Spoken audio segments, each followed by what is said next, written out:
Marcus couldn't understand why the driver was trying to give him $1,000.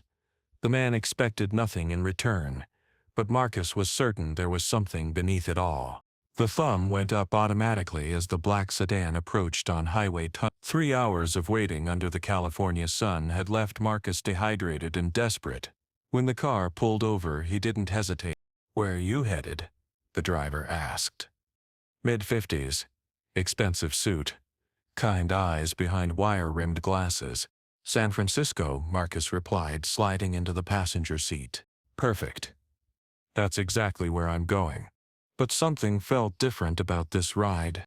The driver introduced himself as Richard, clean-shaven, well-spoken, the kind of person who belonged in boardrooms, not picking up hitchhikers on desolate highways.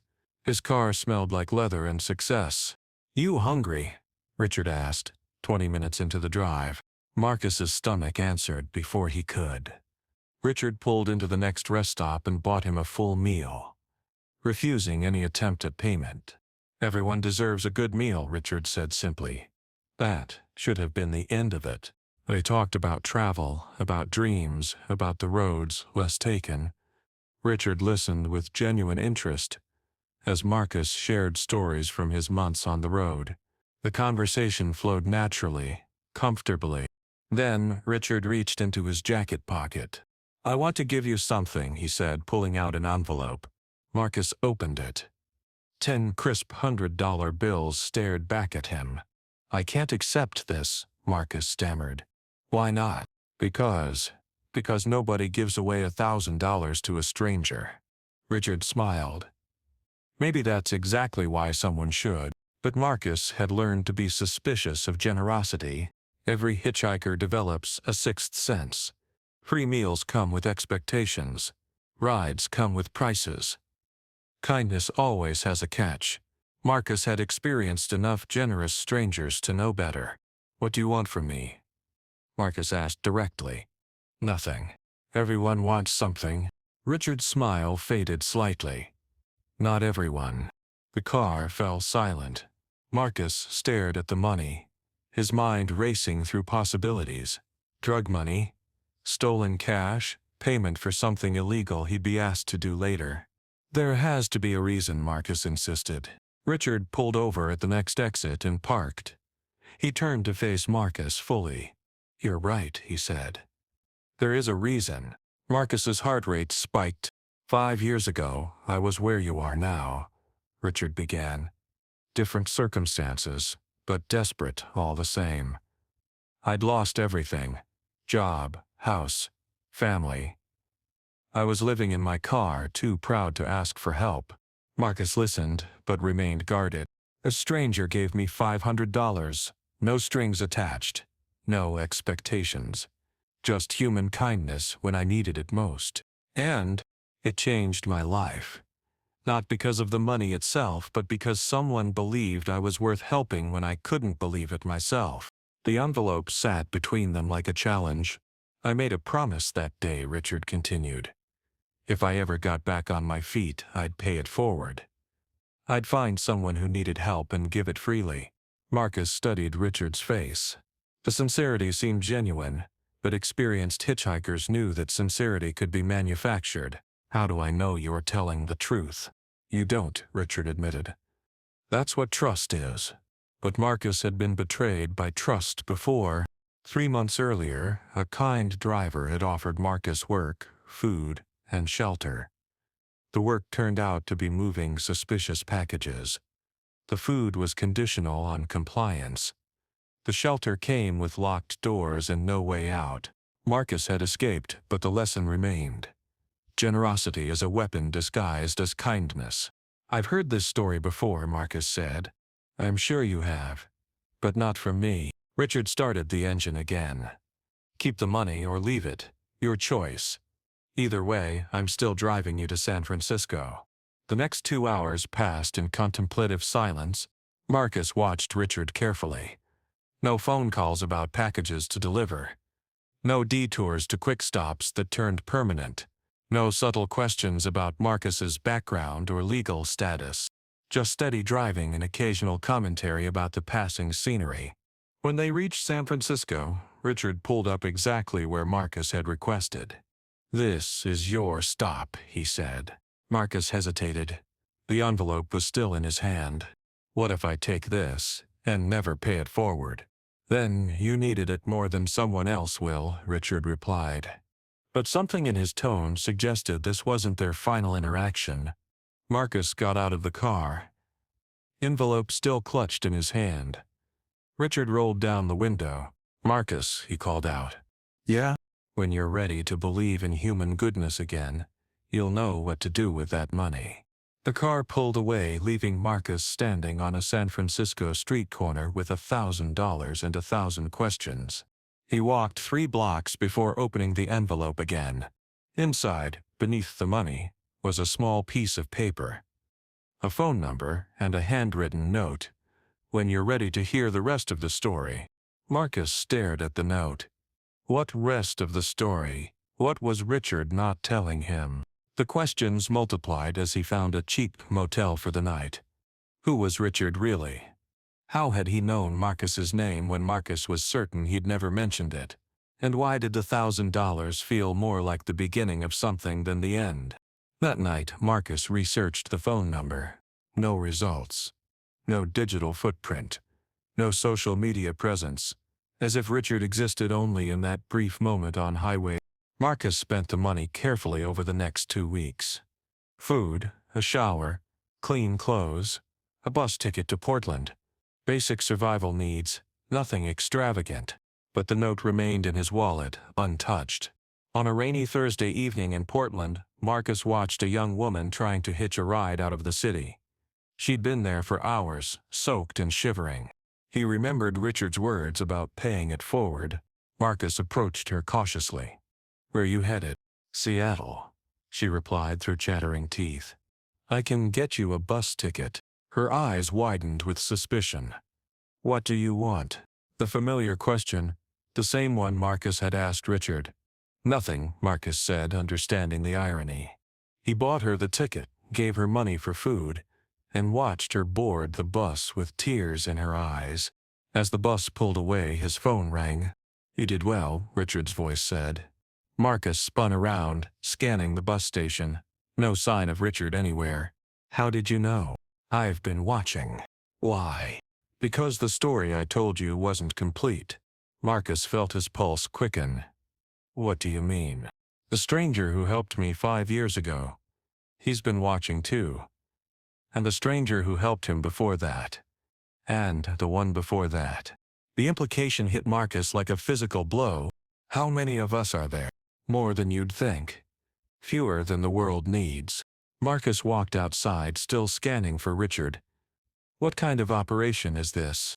"Not an operation. A movement. People helping people. Creating ripples of kindness that expand outward. And you track everyone. We watch for those who pay it forward. Those who understand that kindness is meant to multiply, not end." But the deeper truth was still hidden. "What happens now?" Marcus asked. "Now you keep traveling. Keep meeting people who need help. Keep paying it forward. And eventually, you'll understand why this matters so much." The line went quiet for a moment before Richard continued. "Marcus, do you know how many hitchhikers disappear every year?" The question sent a chill through Marcus. No. Too many. People taking advantage of vulnerable travelers. People who see hitchhikers as easy targets. Marcus began to understand the real scope of what Richard was describing. "We can't save everyone," Richard continued. "But we can create a network. People who look out for each other. People who help instead of hurt." "A network of what?" "Guardian angels for the road." Marcus felt the weight of responsibility settling on his shoulders. This wasn't just about paying forward $1,000. This was about becoming part of something larger. "How do I know who to help?" Marcus asked. "Trust your instincts. The same ones that made you suspicious of me are the same ones that will help you identify people who genuinely need assistance." But the conversation was about to take an even more unexpected turn. "There's something else," Richard said. "Something I need to tell you about the woman you just helped." Marcus's blood ran cold. What about her? Check your local news tomorrow morning. Richard, what are you talking about? Just check the news, you'll understand then. The line went dead. Marcus spent a sleepless night wondering what Richard meant. The next morning, he grabbed a newspaper from the motel lobby. The headline made his legs weak. Seattle woman escapes human trafficking ring. The article described how a young woman had contacted authorities from a Seattle bus station, leading to the arrest of 3 men who had been forcing women into prostitution. The woman had been trying to escape Portland when a Good Samaritan provided her with bus fare and food money. Marcus dropped the newspaper. That woman hadn't just been hitchhiking. She'd been running for her life. His phone rang again. Now, do you understand? Richard's voice was gentle but serious. You knew, Marcus said. You knew she was in danger. We suspected. We've been tracking unusual activity in that area for weeks. The network I told you about. We watch for patterns. We try to be in the right places at the right times. Marcus sat down heavily on his motel bed. How many people are part of this? Enough to make a difference. Not enough to solve everything. The reality of what he'd stumbled into was overwhelming. What if I had ignored her? Marcus asked. Someone else would have helped. But it might have been too late. And if I'd made the wrong choice? Helped someone who was actually dangerous? That's the risk we all take. That's why we're selective about who we invite into the network. Marcus thought about the $1,000, about Richard's careful observation, about the phone call perfectly timed to his act of kindness. This was all a test, he realized. Not a test. An opportunity. But even this revelation wasn't the full truth. Over the next hour, Richard explained the real scope of the network. Former hitchhikers who'd found stability, business owners who'd once lived on the road, people from all walks of life connected by shared experiences of both receiving and giving help when it mattered most. They communicated through coded messages. They maintained safe houses in major cities. They tracked missing person reports and unusual activity along popular hitchhiking routes. It's not vigilantism, Richard clarified. We work with law enforcement when appropriate. We're just extra eyes and ears. And extra hands reaching out to help, Marcus added. Exactly. Marcus walked to his window, looking out at the Portland streets where countless stories were unfolding. What's my role in all this? Whatever you choose it to be. Some people just pay it forward occasionally. Others become more involved. And if I want to become more involved, Richard's voice carried a smile, then welcome to the family. But family came with responsibilities Marcus wasn't prepared for. That afternoon, Marcus received a text message. Check the coffee shop on 3rd Street. Look for the blue backpack. He found the coffee shop easily. Inside, a young man sat alone at a corner table, nursing a single cup of coffee that had obviously gone cold hours ago. A blue backpack sat at his feet. Marcus ordered coffee and sat nearby, observing. The young man kept checking his phone, glancing nervously at the door. He looked hungry, tired, and scared. Marcus recognized the signs. He'd worn the same expression many times. Approaching carefully, Marcus sat across from the young man. Mind if I sit here? The young man looked up warily. It's a free country. You waiting for someone?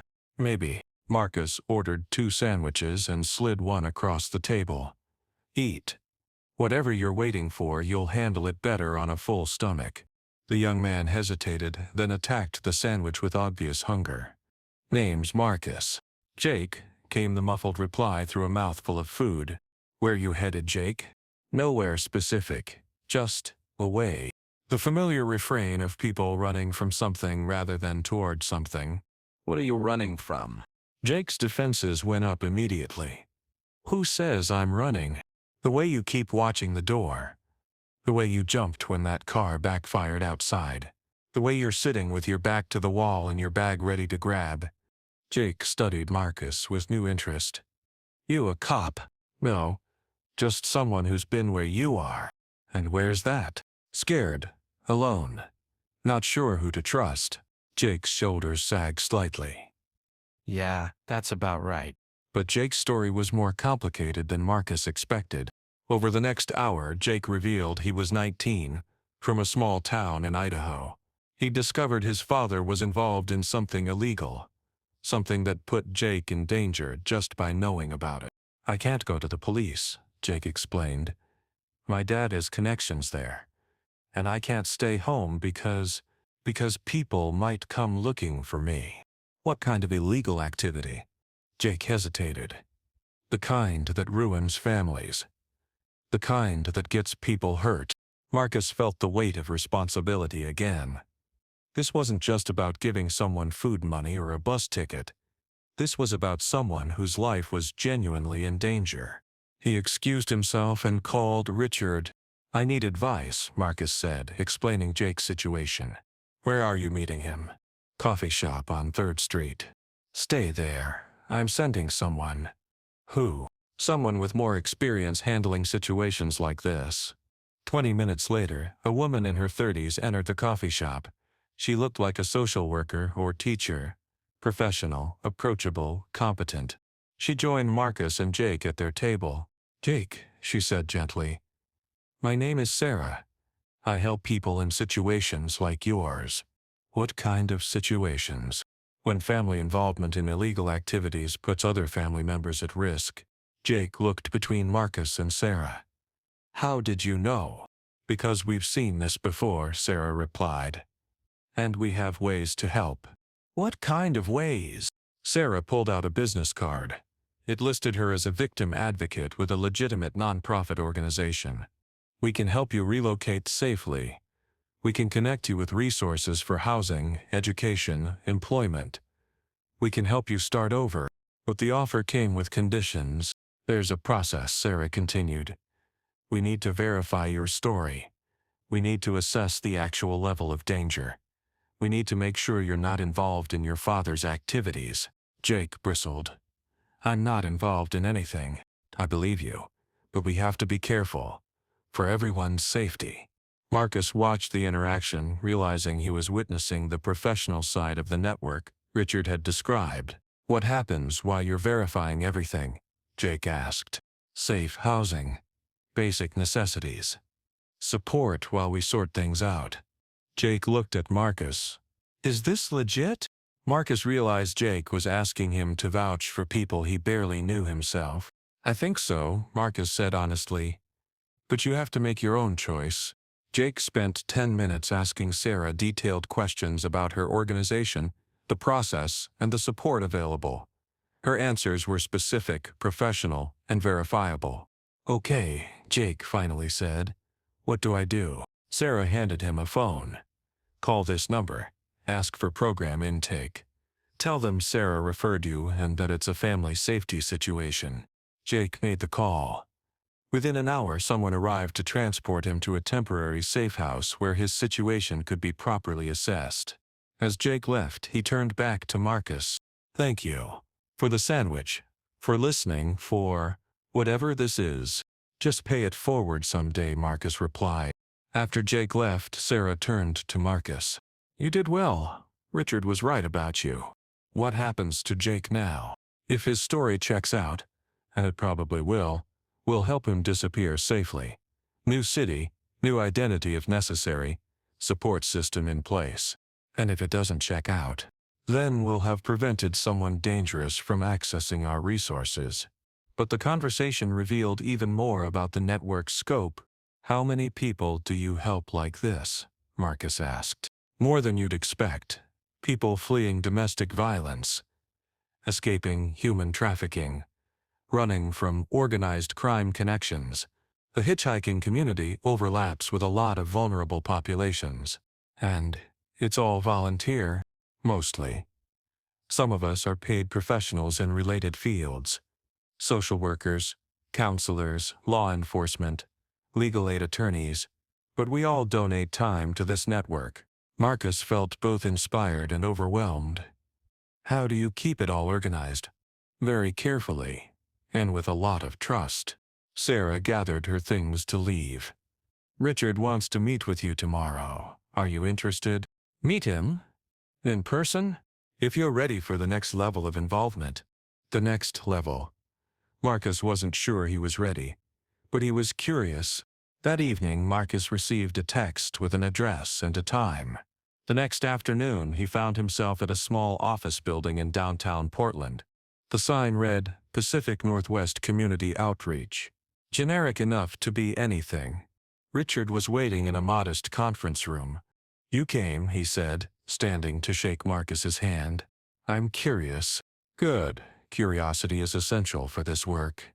Richard gestured to a chair at the small conference table. Before we go further, I need to ask you some questions. Okay. Are you running from anything illegal? No. Any outstanding warrants or criminal charges? No. Drug or alcohol dependencies that would interfere with judgment? No. Richard made notes on a form. Family or personal relationships that could be leveraged against you. Marcus paused.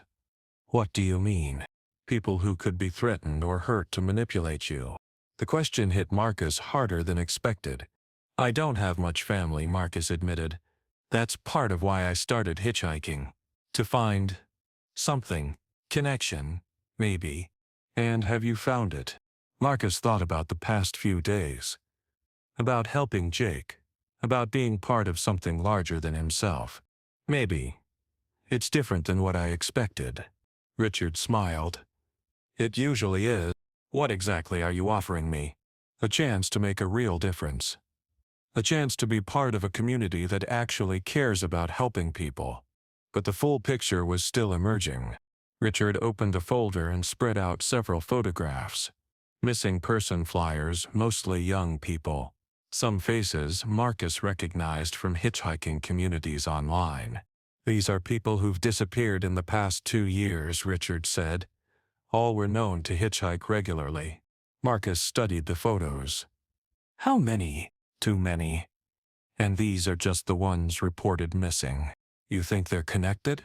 Some of them, yes. We've identified patterns. Routes where disappearances cluster. Descriptions of similar vehicles or individuals. Marcus felt a chill. Serial killers? Serial killers, human trafficking rings, organ harvesting operations. The hitchhiking community is vulnerable to all kinds of predators. The reality was darker than Marcus had imagined. What can a network of volunteers do about something like that? More than you'd think. We're mobile.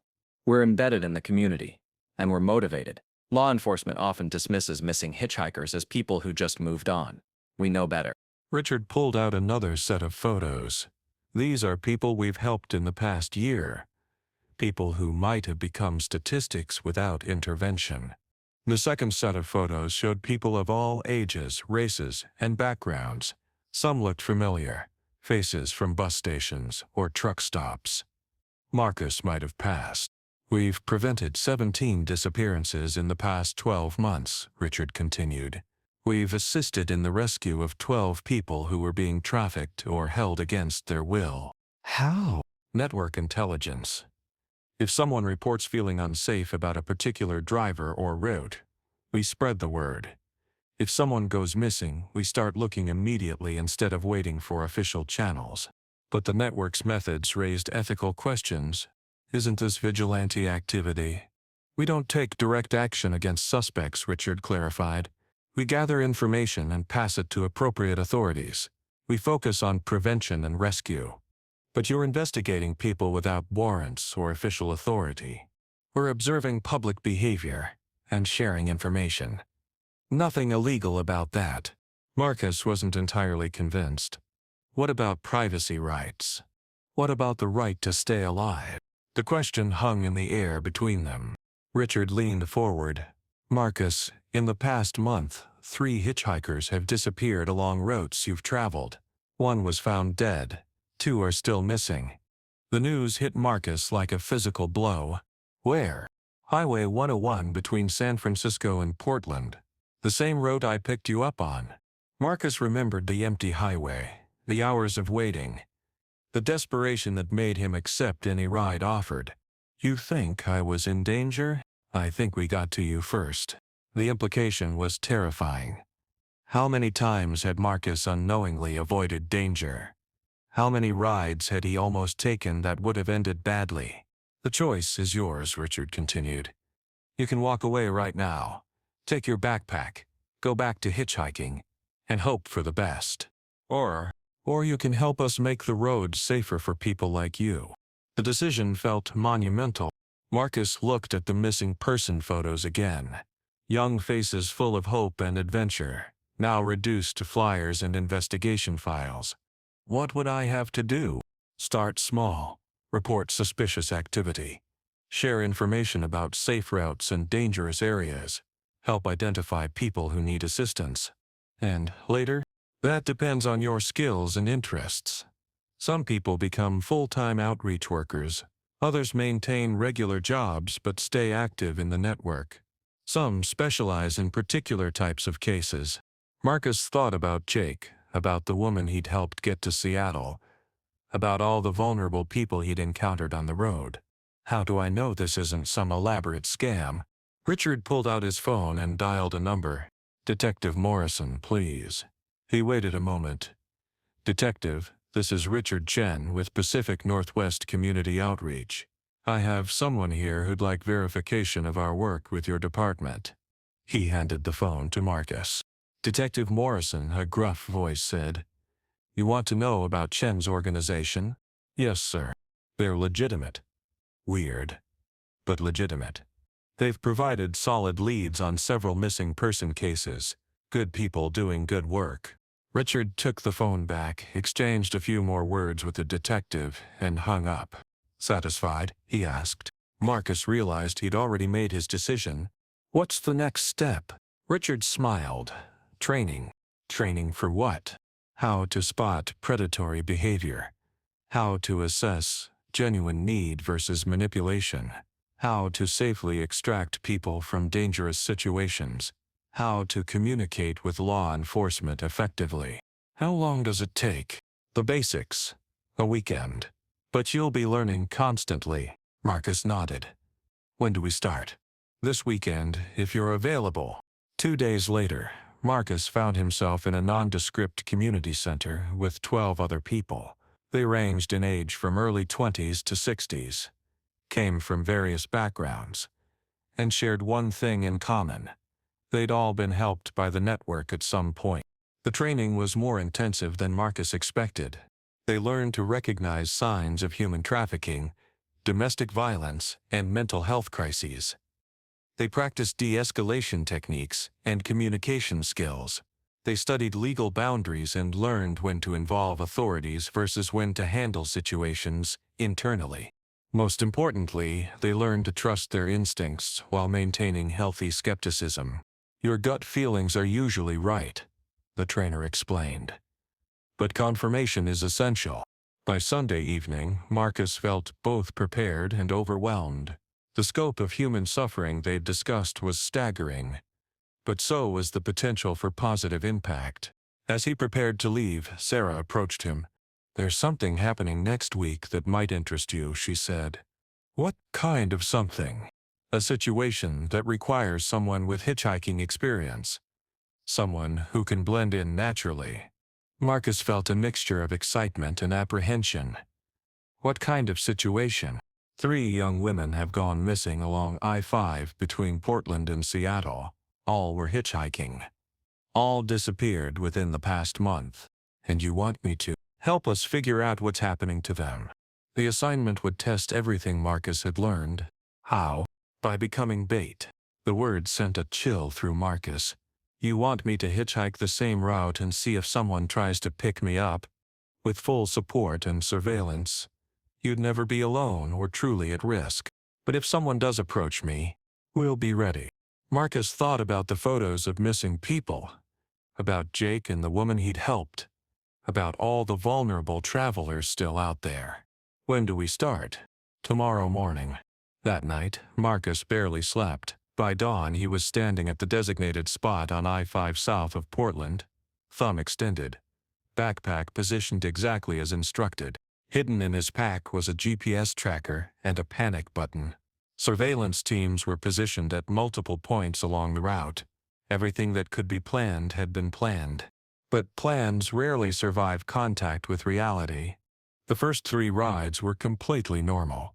A businessman going to a meeting, a college student heading home, an elderly couple driving to visit grandchildren. Each driver was friendly, safe, and completely legitimate. By late afternoon, Marcus was beginning to wonder if this operation was a waste of time. Then, the white van pulled over. The driver looked normal enough. Middle-aged, clean-cut, friendly smile. But something felt wrong immediately. "Where you headed?" the driver asked. "Seattle," Marcus replied, following the script. "Perfect. Hop in." Marcus climbed into the passenger seat and immediately noticed details that raised alarms. The van's back windows were tinted so dark they were nearly black. There were no door handles on the inside of the back doors, and there was a faint chemical smell in the air. "Name's Bob," the driver said, pulling back onto the highway. "Marcus, you hitchhike a lot?" "Some." Bob nodded. "Meet lots of interesting people that way, I bet." The conversation continued normally for 20 minutes. Bob seemed genuinely friendly and harmless. Marcus began to relax slightly. Then Bob missed the Seattle exit. "Hey," Marcus said. "Wasn't that our exit?" "Oh, I know a better route," Bob replied. "Less traffic." But they were heading away from the city, toward rural roads Marcus didn't recognize. Marcus casually reached for his panic button. "Actually, you can drop me anywhere along here," Marcus said. "I'm not in a hurry." "No problem, just a few more miles." They drove for another 10 minutes.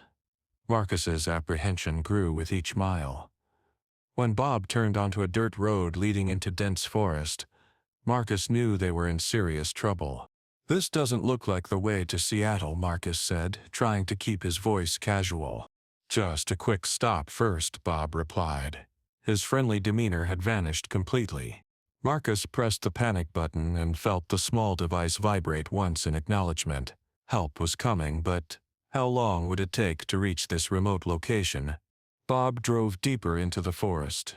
The dirt road wound through thick trees for another 5 minutes before reaching a small clearing with a ramshackle cabin. 2 other vehicles were parked nearby, another van and a sedan. "End of the line," Bob said, stopping the engine. Marcus's training kicked in. Stay calm, assess the situation, look for opportunities. "What is this place?" Marcus asked. "You'll find out soon enough." Bob got out and walked around to Marcus's side of the van. When he opened the door, Marcus saw a gun in his hand. "Out," Bob commanded. Marcus complied, mind racing through options. The forest was too thick to run through easily. The other vehicles suggested more people were involved.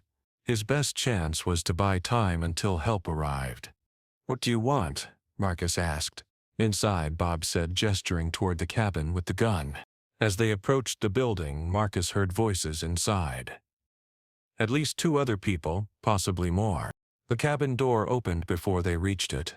A woman in her 40s stepped out. She looked like a soccer mom, completely ordinary except for the cold calculation in her eyes. "Another one?" she asked Bob. "Young, healthy, no family connections." "Perfect. Good." The buyers are getting impatient. Marcus felt sick. This was definitely a trafficking operation. "Inside," the woman ordered. The cabin's interior was divided into several small rooms. Marcus could hear movement and muffled voices from other parts of the building. Other victims. They pushed Marcus into a windowless room with a single chair and a metal cot. The door closed with a solid thunk, followed by the sound of multiple locks engaging. Marcus was trapped, but the panic button had activated. His GPS location was being tracked. Help was coming. The question was whether it would arrive in time.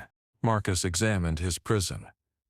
The walls were solid wood, the door heavy and secure. No obvious means of escape. From other parts of the building, he could hear occasional sounds. Footsteps, muffled conversations, and what might have been crying. How many other people were being held here? An hour passed before anyone returned. The woman opened his door and set down a bottle of water and a sandwich. "Eat," she said. "You'll need your strength." "For what?" "You'll find out tomorrow." She started to leave, then paused. Don't bother trying to escape. The forest goes for miles in every direction, and we have dogs. The door locked again. Marcus ate the sandwich and drank the water, knowing he needed to maintain his strength.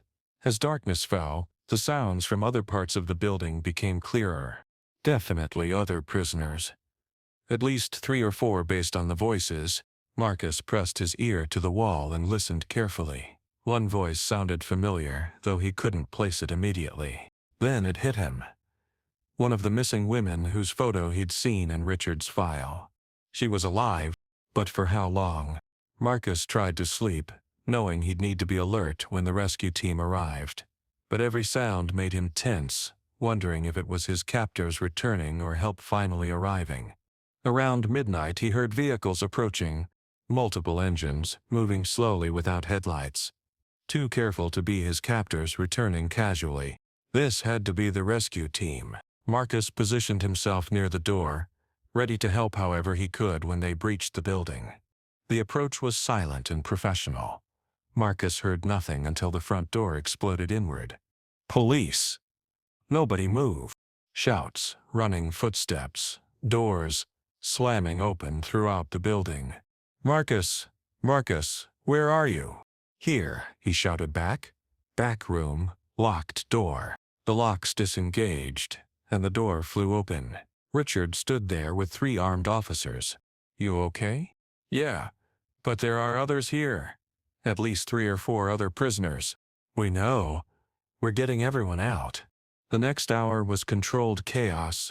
Marcus was checked by paramedics, questioned by detectives, and debriefed by Richard. Around him, the rescue operation continued. 4 other people were found in the cabin, including 2 of the missing women from the photos. All were alive, though traumatized and in need of medical attention. Bob, the woman, and 2 other men were arrested. Computer equipment and files suggested the operation was part of a larger trafficking network. This is bigger than we thought, Richard told Marcus, as they watched the suspects being loaded into police cars. How much bigger? We'll find out. But you did good work tonight. Marcus felt a mixture of pride and exhaustion. What happens now? Now we use this bus to roll up the rest of the network. And you decide how deep you want to go with this work. But the night's events had already answered that question. Marcus looked at the rescued victims being treated by paramedics, people who would have disappeared forever without intervention. I'm in, he said. Whatever this takes, I'm in. Richard smiled. I was hoping you'd say that. 3 months later, Marcus was no longer hitchhiking randomly. He was working specific routes, following specific intelligence, helping identify and rescue specific people in danger. The network had become his family, and protecting vulnerable travelers had become his mission. Standing at another highway on-ramp, thumb extended, Marcus looked like any other hitchhiker seeking a ride. But he was hunting predators, and he was very good at it.